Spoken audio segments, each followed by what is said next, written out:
Hello বন্ধুরা, আজকে যে রেসিপিটা আমি নিয়ে এসেছি, আজকে আমি বাংলাতেই বলছি কেন কি এটা বেঙ্গলি রেসিপি এনেছি। একদম মাটন স্টাইলে এটা চিকেন বানিয়েছি। আপনারা খেয়ে বুঝতেই পারবেন না মাটন না চিকেন। আমি কিভাবে বানিয়েছি দেখুন। এই মনসুন স্পেশাল রেসিপি, ইভেন আমি সানডে স্পেশালের জন্য রেসিপিটা এনেছি। রোববার দুপুরে আপনারা এটা বানান আর শপিং করতে চলে যান। এই দেখুন কিভাবে রেসিপিটা বানিয়েছি, খুবই সহজভাবে। চলে যাই কিচেনে। দেখুন এখানে চলে এলাম কিচেনে, আর এখানে আমি চিকেনটাকে ভিনিগার আর জল দিয়ে বা নুন দিয়ে ভালো করে ধুয়ে রেখেছি যাতে গন্ধ না হয়। এবার ম্যারিনেট করব। দই দিয়ে দিলাম, তারপর পেঁয়াজ স্লাইস করে রেখেছিলাম, পেঁয়াজ দিয়ে দিলাম। খুবই সহজভাবে আমি বানিয়েছি, খুবই ইজি ওয়েতে। সানডেতে আপনারা এটা ফটাফট বানিয়ে খেয়ে শপিংয়ে চলে যান, কোনো অসুবিধে নেই। এবার আদা রসুন বাটা, বর্ষাকাল ইভেন আপনারা এমনিতেও খেতে পারেন কিংবা ভাত পরোটার সাথেও খেতে পারেন। আর এখন দেবো বেসিক স্পাইসেস।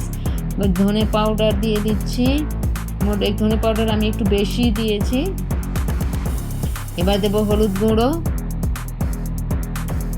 আর দেবো লাল লঙ্কার গুঁড়ো, আর দেবো জিরে গুঁড়ো। এবার দেবো গোলমরিচ গুঁড়ো, আর দেবো কাশ্মীরি লাল লঙ্কার গুঁড়ো। এবার দেব সর্ষের তেল দিয়ে ভালো করে মেখে নেব। এখানে আমি নুন দেইনি, নুন দিয়ে দিলে অনেক সময় জল ছেড়ে দেয়, তাই জন্য নুন দেইনি। ভালো করে একদম মিশিয়ে দেবো। একদম আপনারা খেয়ে মনে করবেন যে একদম মাটন। আপনারা বানিয়ে আমাকে বলবেন যে এটা ভালো হয়েছে কি খারাপ হয়েছে। খুবই সহজ রেসিপি, কিচ্ছু টাইম লাগে না। যারা অফিস যায়, যারা কাজ করতে রান্না করতে যাদের অসুবিধে হয়, ওরাও এটা অনায়াসে বানাতে পারে।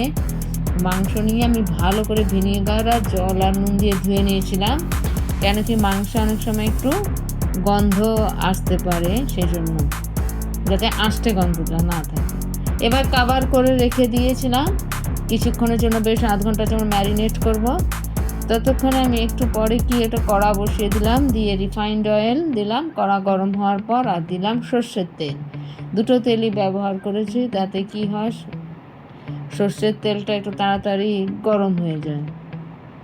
যেমন দুটো তেল দেই যাতে কাঁচা গন্ধটা না থাকে সর্ষের তেলের। আর দিলাম আলু, ডুমো করে কেটে রেখেছিলাম কয়েকটা, সেটা আমি দিয়ে দিলাম। আর একটু নুন আর হলুদ দিয়ে আলুটাকে ভেজে নেব।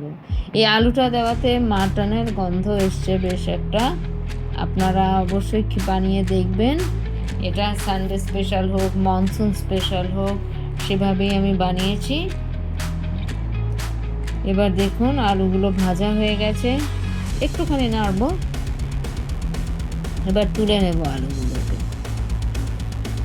একদম ফটাফট কম ইনগ্রেডিয়েন্টে বানানো, যা বাড়িতে অ্যাভেলেবল সেগুলো দিয়ে বানানো। এবার দিয়ে দিলাম তেলে তেজপাতা আর দারচিনি, এলাচ আর লবঙ্গ। চাইলে আপনার শুকনো লঙ্কা দিতে পারেন।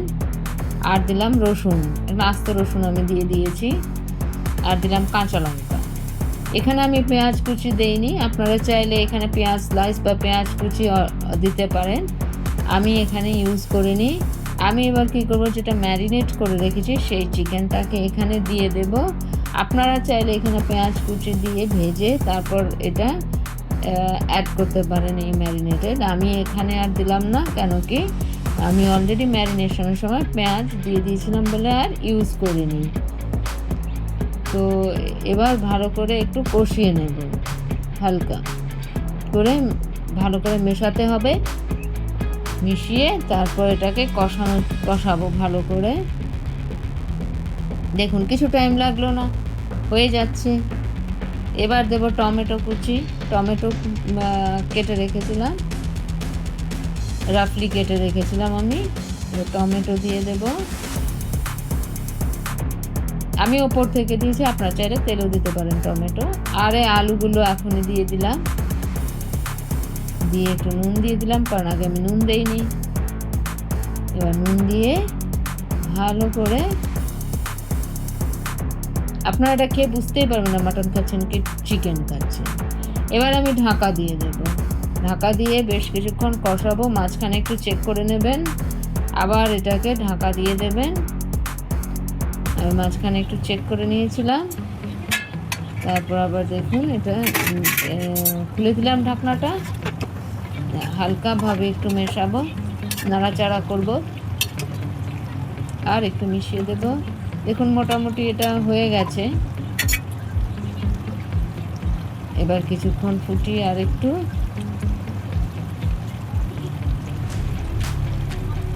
এবার দিয়ে দেব হালকা গরম জল। একদম ঠান্ডা জলটা দিলে অনেক সময় টেস্টটা দেবে না, এই জন্য হালকা গরম জল, যেটাকে বলে লিউকওয়ার্ম ওয়াটার, ওইটা আমি দিয়ে দিলাম।